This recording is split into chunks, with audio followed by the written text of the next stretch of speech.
That was Landfear with Another Golden Rage off of CD of the same name. Before that, Advance with Take Me Away off of Only Human. Queensryche with Streaming and Digital off of The New Order, and that set started with Megadeth doing Almost Honest off of Cryptic Writings.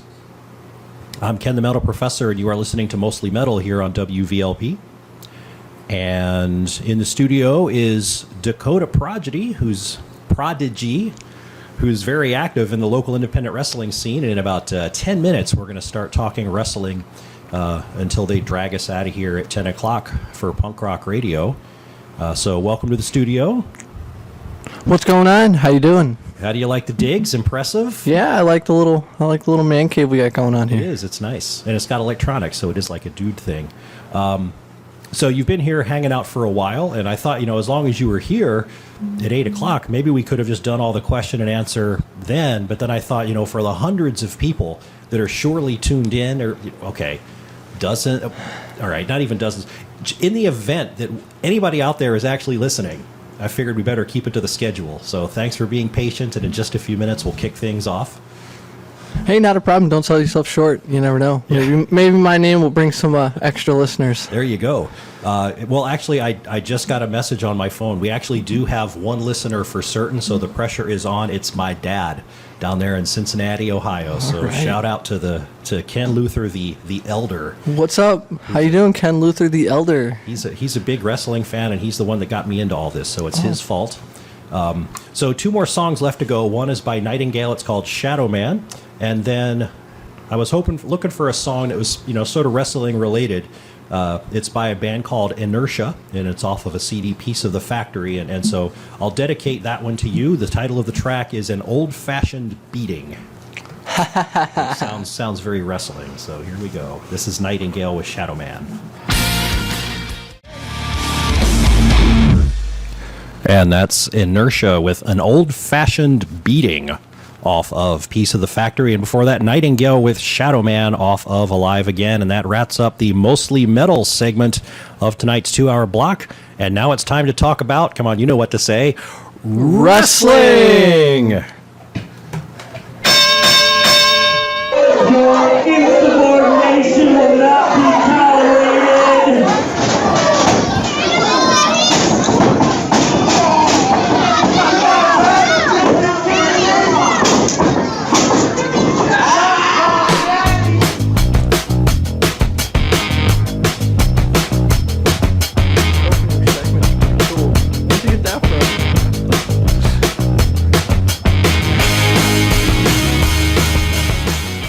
All right, I'm Ken the Metal Professor, and it is time for the Northwest Indiana Wrestling Action Program. And with me in the studio is Dakota Prodigy. How you doing, everybody?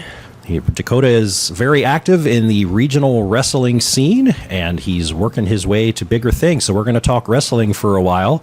Did you recognize who that was in the opening segment there, saying your insubordination will not be tolerated? I want to say probably the police department. Yeah, you got it. Okay. That's Rod. I should probably ask him if it's okay that I'm using his voice. But a couple of times I've gone to shows and just took out my cell phone and recorded the audience noise, and I got some good stuff. So I'm using it. So. It's a time to be celebrating in the local wrestling scene. Dakota here is the new ARW Pro Lionheart Division champion.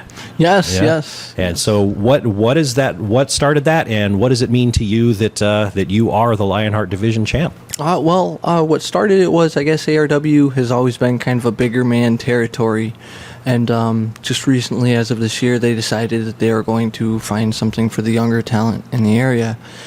So when they came to a group of guys with the concept of the Lionheart Division, it was, I don't want to say like cruiserweight genre of wrestling, but it's a bit more of an open style compared to the bigger man brawling kind of a thing. And they just kind of laid out the guidelines for it and gave a couple of guys the reins to it, and we took off from there. What it meant to me to win that wasn't just, winning a championship or anything like that. I just kind of went through a lot in re-stepping who I was as a wrestler, kind of finding myself and making sure that this is what I wanted to do. And then once, I kind of graduated school, maybe we'll talk about that here in a minute. Definitely. But, once I graduated school, it was kind of like, okay, well, now I really want to unleash myself and, show people what I'm about, and ARW gave me the opportunity, and I took the ball and ran with it and managed to take the championship home with me. So. All right, and this is not a belt. This is actually a trophy, right? That's correct, that's correct. A nice. Is it? It's kind of a glass. Yeah, it's a glass trophy. Lionheart Division champion. I do believe they're gonna probably have the context of kind of like a. I don't want to say a belt. To me, it feels a bit more special to have that trophy. I imagine I'll be defending that here in the near future. Mm-hmm. Now, so ARW Pro will start running again pretty much monthly in January, it sounds like. And so I imagine they'll have more tournaments. So in terms of defending this, do you know, like, is this trophy yours to keep, and then they'll give a next one for the new champ? Or if you go in next year and somebody else wins, will you have to give it up? I have hopes that maybe I'll get to kind of hold my spot down and defend the trophy, but in the event that they decide to have a new tournament, I'd like to enter myself as the previous champion into that tournament and hope that I could make 2 into 1, So, and you got to work with some pretty good folks going through this thing. So the ones I know of are Johnny Nye and Kevin Storm and Rancid Joey Rack. Are there any others that you got to work with on that? Theo Storm. Theo Storm, right. That was so far, I think those are the only guys that have been kind of initiated into the beginning of this division, but I do believe that they have plans to kind of expand and bring more people over. And they had some opening rounds and then some semifinals, and then the finals were just this past Wednesday at Black and Blue Wednesday out in Lake Station. Like big crowd to see that win. That was pretty cool. Yeah, I definitely love the ARW crowds, man. They're a bit, they're intimate about what they like, and to bring my style over there and kind of show them something a little bit different, get them behind me, definitely excites me, and gets them excited as well. We get a good response. Yeah. Now, so do you remember? Do you know how many? So you were telling me earlier that the whole process kind of started back in July. That's correct. Do you know, like, kind of off the top of your head, how many matches you went through to finally to get to these at the finals? I'd say roughly about 4 or 5. 4 or 5 competitions. Okay. I started off with a couple triple threats, and then I didn't quite manage to secure a pinfall to enter my spot in the finals, so they gave me a finals qualifying match against Johnny Nye, and the two of us actually went to a time limit draw. I saw that one. And they quite didn't allow either of us to advance, but thankfully the ARW fans were kind of adamant about who I was as a wrestler, and they managed to make enough of a voice for me, so to speak, and managed to get me submitted into the finals. Nice. Yeah. So since you brought that up, I was, because here at WVLP we ask the tough questions. Okay. Right. Okay. So when the match was done and your hand was in the air and Kevin Storm was leaving the ring and he was complaining a little bit that wasn't quite fair because you had not passed through one of your qualifying rounds, and in fact before this match started, 3 people were in the ring, and then Joey Boom Boom and Slick came out and said that because they were so impressed and because the crowd had been so impressed with what you had done before that they were putting you in that mix anyway. So does he have a point, and maybe should we see Dakota Prodigy against Kevin Storm somewhere down the line to I would kind of hope so. Kevin Storm is a bit of a powerhouse, and he's a guy that, if I want to make a name for myself, he's definitely one of the guys that I want to beat to make a name for myself. So I kind of hope that the two of us will have a one-on-one scenario sometime in the future. That would be cool. Now you've worked with, most recently you've worked with ARW Pro with this tournament, and you've also I've seen you locally Smash Mouth Pro Wrestling. That's correct. What other local and regional groups kind of up here in the northern Indiana area have you worked, say, over the last year or so, have you gotten around in? Well, over the last year, my wrestling has kind of spotted. I was doing a little bit of stuff for a division called LOW, and they're a good group of guys. I also did some light stuff here and there with Fire Pro. Okay. Probably about a year and a half, maybe 2 years ago, maybe even a little farther back. I've kind of wrestled on and off, but then I kind of took a lot of time off to go train with the School of Rock, which is what I did from January of 2016 till November of 2016. So that was a good 10-month period where it was just kind of like I cut back a little bit and focus more on my training. So right now it's just a matter of kind of getting everything back in gear for 2017, and hopefully I'll start to pick up some more. Great. So is there anybody that's kind of out and around in the same circles that you've run in that you haven't had a chance to have a match with yet that you would look forward to doing that? I think two of the guys that I like, I think right now that I'm most adamant about my area of wrestling, Johnny Motley is one, and Jeremy Hadley is another. Those are two really good, really amazing talents. Richie Rothschild is another one that I would like to find myself in the ring against.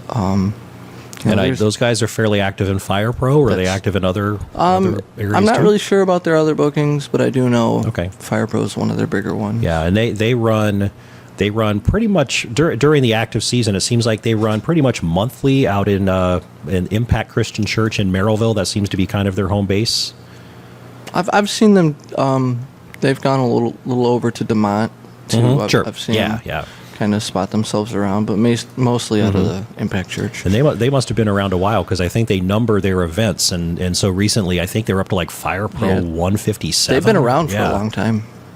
There's some history there. So you mentioned the School of Rock, and that's down in Lafayette. Yes, Lafayette, Indiana. Yeah. And they just sadly closed down. But you were there kind of during this last home stretch for them, right? Yes. So what was your favorite thing about that, and the most valuable thing you took away from training in a formal school like that? Well, I think, to answer the first part of it, the whole atmosphere of the school has been really amazing. Billy Rock kind of put together something with Trip Cassidy that kind of gave a lot of guys, so to speak, like a branch on the tree to hold on to and to climb their way. And if they really work for what they want, it gave them an opportunity to, he's not going to lay it all out for you and hold your hand through it, but if you want it, he'll point you in the direction and get your feet kind of moving.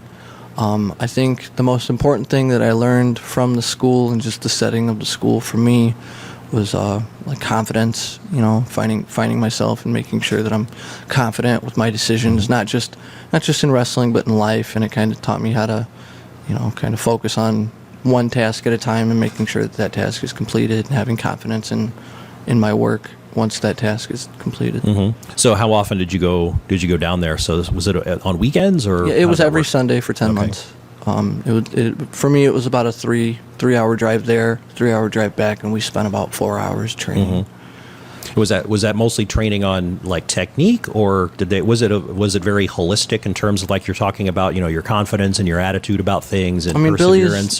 Billy was a very hands-on teacher, so he'll kind of get in the ring and he'll show you this and that, and then he'll watch you perform this or that, and he'll kind of pause you when you're doing something wrong and explain to you what you're doing wrong, and then he'll kind of work with you to make sure that you don't do that wrong thing. But he's very hands-on, and he's adamant about making sure that all of his students actually look good, and of course once they're through school, represent the School of Rock. I believe every student from the School of Rock is very talented, and everybody has a bright future ahead of them. And you can mention yourself now in the same sentences, in the same breath as a lot of those students that have graduated. Who are some of the top ones that are out and about now? Heidi Lovelace is probably his top student. Another couple top students, in my opinion, would be Joe Pittman. Percy Davis is another one. Trip Cassidy, Dale Patricks, Ace Perry. The whole Young Dragons outfit there. There's a couple of them in that. And then there's some guys that are newer. There's Luke Lawson and Mance Warner, the Guns and Aggression. Those guys have been making a really big ripple in the tag team division. And then there's Jared Kripke, who I think is phenomenal in the ring. He's kind of a high flyer like myself, someone I'd also like to find myself in the ring with. Those are just a couple. I could go on all day about the school. How many students in terms of, you may not know like how many it started with when it was at its peak, but if you do, how many were there at its peak, and then how many were there kind of in this last year as it was finishing its run? I'm not sure of the peak, but I know a lot of guys have gone in and out of that, and I think from what I understand, he's got about 38 students, give or take, that have come through the school and actually graduated. So he's got quite a number of students as far as like how many guys are there. Some of those guys remain active, and some of them kind of switch on and off depending on what their schedule looks like. Okay. Now, a couple of times you've sort of mentioned your style that you bring to the ring. So somebody who's never seen you before, how would you describe that? If somebody came to watch a Dakota Prodigy match, what would they be in for? I would call myself a technical high flyer. And the difference between just like a basic high flyer and what I kind of do is I kind of try to string my moves in a way that's different, a combination, so to speak, of a series of moves, and I kind of try to string it a little bit differently together so that it's kind of the same thing, but it's kind of different, and it catches my opponents by surprise, catches the crowd by surprise, because obviously it's something that they've never seen before.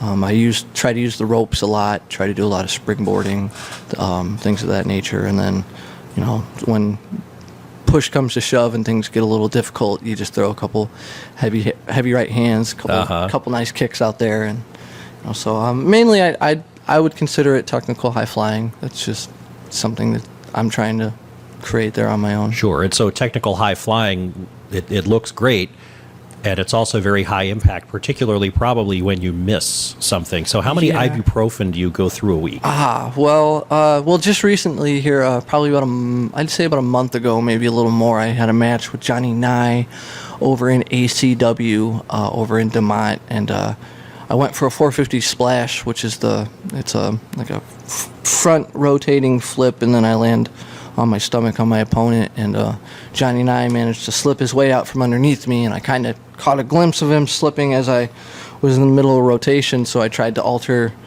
the rotation, land on my feet, and then roll, and unfortunately I didn't quite get to my feet in time the way I wanted to, and I managed to roll my right ankle, so that's kind of been swollen. Yeah. And some opponents, like over in Smash Mouth, Shady Chris Zion, definitely made a notation in his head to see me limping around, so during the match he decided I'm going to start kicking at his ankles. Sure. That kind of made that specific situation a little difficult. I mean, I try to do what I can. You get beat up as a professional wrestler. It's just one of those things. Yeah. Once he finally got in the ring, I mean, I saw that match. He spent a lot of time outside of the ring. Yeah, well, hesitating. mind games. Oh, sure. And I saw the picture of your ankle that you posted. It looked like your foot was having a baby. Yes. The whole right side of the bottom of my foot there, like the ankle itself, it's swollen pretty good, but it's feeling much better now. So do you have influences in terms of like thinking up stuff that you can do and try to do a little bit differently? Who are the folks that you sort of try to come from in terms of what you've seen and what you might like to try to adapt and make better? Well, I mean, like for me, watching Jimmy Snuka was always cool. And then kind of like I watch what Sami Zayn does right now, and I kind of tried to take both those styles and kind of like have them make a baby, so to speak. So like it would involve kind of those like Jimmy Snuka, this splash, so to speak, was something that was revolutionary for his time. And then you take something like I've seen Sami do, where he runs and he'll hit the ropes and bounce himself back and psych his opponent out. And I thought like I could take that splash and take that roll and kind of intercombine them and come up with a bit new of a offense. Sure. And with Sami Zayn as a role model, or as a somebody you look to for getting inspiration, just congratulations on keeping your shoulder in your socket all this time. Yeah. And so now I know what to look forward to in an upcoming match. So one of my favorite moves of his is when his opponent is outside the ring around a corner, and he'll come running down and he'll dive through the corner he'll go back through the ring and turn it into a DDT. So I've actually practiced that a couple of times, and man, the height that you got to kind of jump at and the coordination that you have to get yourself through that rope, that's just hats off to him, because I can't do it, that's for sure. And done at the right time, does that break the count, because he breaks the airspace of the ring? I never really thought about it like that, but I guess that if I were a referee in that situation, I would call for. I mean, I could see that it's brief, but he does kind of make his way through the ring there. He's been in the ring. I don't know if it's airspace or touching down in the ring is what does that. So, is there actually like a wrestling rule book that you can buy somewhere, or is it all unwritten rules like baseball? I mean, some of it's unwritten. Like, I actually had the pleasure of working for NWA CCW, and one of the things for me when I got there was like one thing that they had noted to us is that we had a 20 count outside of the ring instead of a 10 count. So I guess it kind of depends on where you're at and what like what the promotion tends to do. Some people like to be different. I mean, most people use traditional styled rules, so that doesn't really have to change. But there are exceptions to that rule, like NWA, where you do get a 20 count instead of a 10. Okay. So you're mentioning Jimmy Snuka and Sami Zayn is sort of inspirations. So Sami Zayn is very current. Jimmy Snuka was around a while ago. So at what point were you watching a Jimmy Snuka match or anything else as a kid or whenever that was, and say, this is something I want to do? I think actually, as far as deciding when I wanted to be, I'd say it was probably I'd seen some of the later stuff. How do I word this correctly? Okay, so I started kind of watching around the 2002 to 2004 era of kind of, I guess, the end of the Attitude Era is when I kind of started noticing. And at that time, guys like Eddie Guerrero, Rob Van Dam, Chris Jericho, Triple H were kind of doing their thing. But, Shawn Michaels was another one who had just returned, in 2002, I think, off a back injury. So, around 2004, he had just really started making a name for himself again. And watching those guys kind of bring what they brought to the table and seeing the energy that it brought, I just kind of was a kid at first, stuck to the TV screen, and then I decided from there, around 2006, I'd say I initially got involved. And I got involved with a couple of smaller promotions and, helped out around and learned lightly how to wrestle. And I took what I knew to a couple of local promotions and did manage to get blessed to wrestle there. But then really for me, the training really started in 2016, surprisingly. So 10 years later, I really decided I wanted to really get my hands cemented in this business. And that's when I kind of looked around with a couple friends online, and we found the School of Rock. And lucky for us, it was the last year that they were going to be accepting students, and we went ahead and made the decision to do it right then. So, and after all that time of it's not so kind of self-learning and being self-taught before you finally got to the School of Rock, when you got there, how much of what you were learning was sort of mild course correction in terms of what you had already learned how to do, and how much of it was, oh my gosh, I've been doing this totally wrong all this time? Believe it or not, a lot of it was actually, oh my gosh, I've been doing this kind of a little bit wrong the whole time. Billy kind of, given the fact that I had prior experience, had used me as a test dummy a little bit to help teach some of the other students, given that I had kind of, I know how to do that a little bit. But a lot of it, he kind of corrected me on the fundamentals and made sure that it was sound, and made sure that the confidence was there on the things that, when I was I think I know how to do that. Now it's, I definitely know how to do that. So he kind of helped bring the positivity out, and things that I did know and anything else that I didn't know, he corrected. Okay, good. And so you seem to be sort of on an upward trajectory in terms of the time you've been putting into this. You've had, the more formal training, and now we just learned this evening as you've been hanging out here that you're in the Indie Power Rankings, and people can actually go vote for you to help you climb that list. Yes. Is that how that works? Yes. So do you know what the kind of the big story is about the Indie Power Rankings? I'm not really sure. I do know I've kind of looked onto it the last couple of years. I've really, for me, it was I want my name to be a part of that. And then I didn't realize, but this last weekend, or Wednesday, I should say, I won a championship match, and now that's kind of where you go on, go on the site and you kind of vote for your favorite champion of that week or that month. And I'm not really sure what happens if you win, but kind of hope that maybe I get to win. That'd be Somebody cool. shows up on your doorstep with balloons and a big check. Yeah, that'd be nice. So I actually tried this a little while ago. If you go on Google and just search Indie Power Rankings, that will take you right to the site where there's voting. And I don't know, I didn't dive all the way in to see how many names are there in terms of the voting, but it's a pretty big list. Yeah, if anybody who's near a computer, go there and click on Dakota Prodigy. Dad in Cincinnati, go there. Indie Power Rankings, click on Dakota Prodigy. So what's the biggest crowd that you've wrestled in front of so far? Oh man, that's a good one. Honestly, I'm not sure. A lot of the crowd, I'd probably say about 200, 300 people was the biggest crowd that I think I've performed in front of. But as far as crowds, I never really try to gauge them by how many people are there, because that makes me more nervous. So I just kind of notice a couple people here or there, and I think, okay, well those are people that I've seen before, and I try to look over at their face and make eye contact with them rather than with the entire room sometimes. So I'm not really sure. Well, what's the smallest? I think the smallest is probably about 10 people. I I might have been at that one. But, even with those shows, I mean, I've always been the type of person to give 110%, regardless of how many people are there. So for me, whether it's 10 people or 5,000 people, my performance isn't going to change. Do you have a preference for kind of the characteristic of a crowd, like in terms of, I mean, I know it's always better to have them be responsive, but, say a quiet but attentive crowd versus a noisy crowd, does that make any difference to how you perform? No. I mean, you kind of thrive off the energy, so sometimes it is easier when it's louder. You can kind of get your adrenaline going a bit more. It is more nerve-wracking when it's a bit quieter, because, I mean, for obvious reasons, you feel more pressure that the people might not be as entertained by what you're doing. But at the same time, if you work it right, I mean, I can make 10 people sound like 15 people. Sure. It's just a matter of how into it you choose to get. And like I said, as far as my performance has always gone, I've always given the best that I could to the people that paid to watch me. What's the farthest you've gone to be in a show?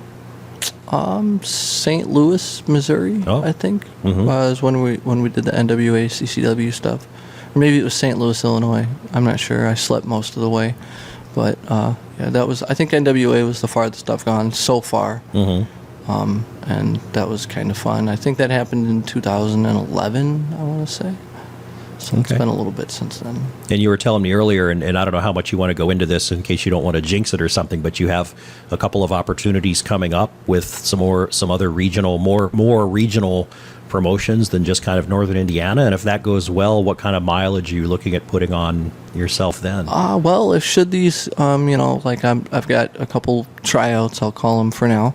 I've got a couple tryouts coming up with a couple bigger promotions, and should they go successful, hopefully I'll be at least, my goal is to kind of become a regular at those promotions and earn my place there amongst those guys, and then just kind of branch out a little farther using those guys as kind of like a reference, saying, hey, this is what I can do,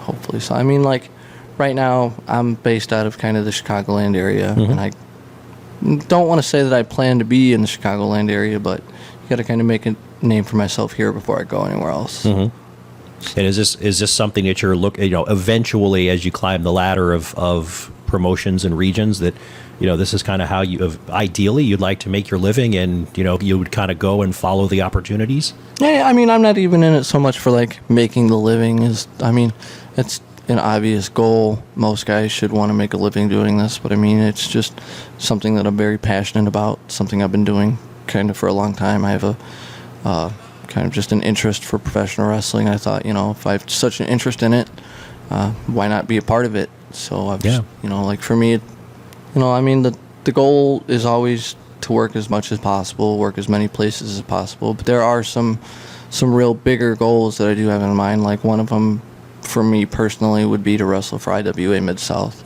That's kind of a bigger promotion. Most people do kind of recognize what those guys have done. A lot of names have gone through there.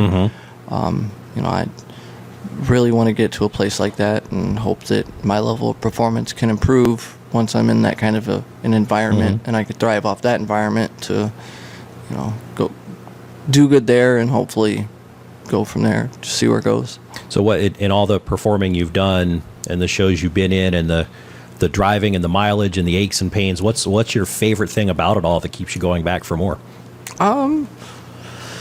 One of them is always the car rides with the guys that you share the ring with. You kind of don't really get to know someone until you get to spend a couple hours in a car, kind of crammed up, complaining back and forth to each other.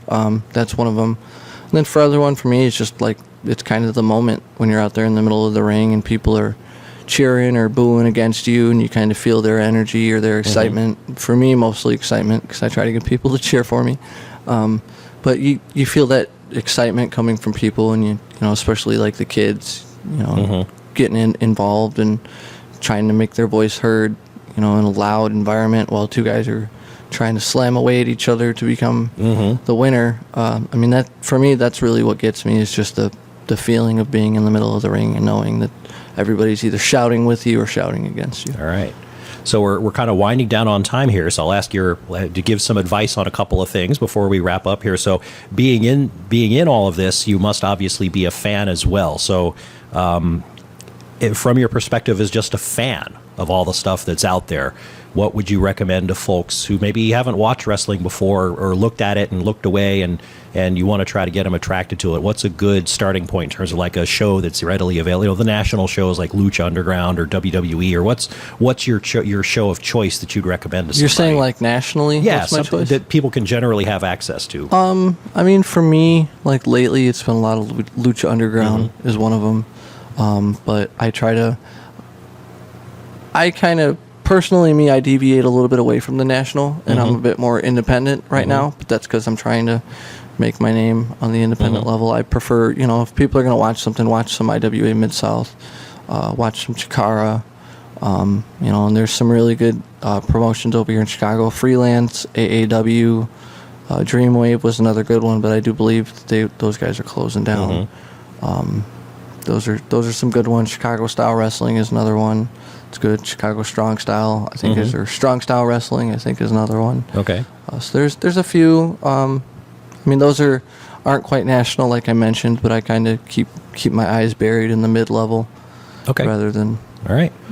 There's so much out there. And if people want to keep track of you, and what sort of social media outlets can they follow you on? You want to give out some names? If you go on YouTube, you could look up my name, Dakota Prodigy, and you could usually kind of go through YouTube and kind of look at the little bit of an archive that I've built there. And then you could follow me on pretty much just Facebook right now.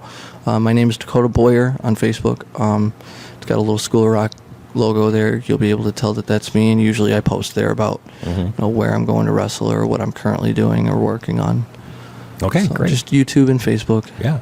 So what I'm learning by doing this little wrestling segment in the show is that I need to allocate more than half an hour. So we're already out of time. It's 10 o'clock. We got to turn things over here to Punk Rock Radio on WVLP. But thanks for your time. Thanks for having visiting. me.